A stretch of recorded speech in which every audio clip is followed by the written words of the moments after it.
ازيكم عاملين ايه؟ يا رب تكونوا بخير. وصفة النهاردة مختلفة تماما، اختراع جديد، وصفة متكاملة فيها فيتامينز كتير جدا. هي وجبة متكاملة فيها نشويات وفيها خضار وفيها بروتين، فنقدر ناكلها واحنا مطمنين. تنفع عشاء او فطار، تنفع في اللانش بوكس، وتنفع كمان سناكس ما بين الوجبات. يلا نشوف الطريقة مع بعض. بس لو أول مرة تشوفوني ما تنسوش تشتركوا القناة وتفعلوا الجرس علشان يوصلكوا كل الفيديوهات الجديدة. يلا نشوف مع بعض. أول حاجة عندي هضيف 3 بيضات، وطبعا أقدر استخدم الخلاط العادي أو ما استخدمش حاجة وأعملها يدوي.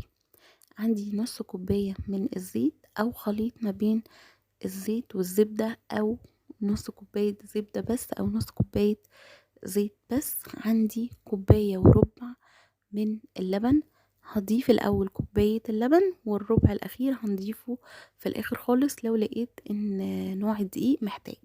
بس طبعا هضيفه، يعني احنا بنستخدم كوباية وربع.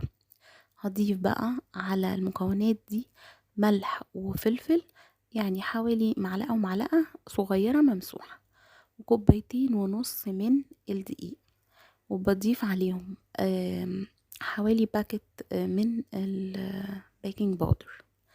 بعد كده هبتدي ان انا اضرب الخليط، كل المكونات بتاعتي دي، وهشوف القوام بتاع الكيك. مثلا هنقول عليها كيكة. هنا القوام تقيل شوية، رحت ضفت ربع كوباية اللبن الباقية.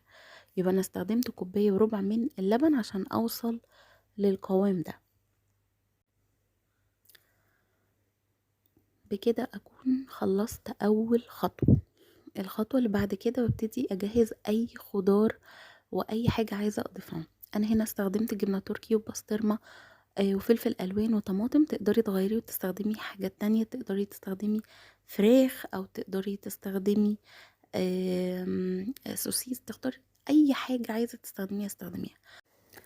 دهنت الصينية زيت، وبعدين نزلت بنص الكمية بتاعت العجين، وبعد كده حطيت الخضروات كل الحاجات بتاعتي اهي، الطماطم البسطرمة والفلفل الالوان وكل حاجة. تقدري تضيفي كمان زيتون او صدق زي ما انتي حابة. وبعد كده هبتدي انزل بباقي الخليط بتاعي.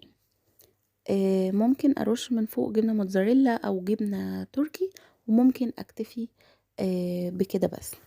سهلة وبسيطة ومفيدة جدا، جربوها واستنى رأيكم. بالهنا والشفا مقدما. لو عجبكم الفيديو ما تنسوش تعملوا له لايك وشير، وما تنسوش تشتركوا في صفحتنا على الفيسبوك وقناتنا على اليوتيوب. واشوفكم في فيديو جديد. باي باي.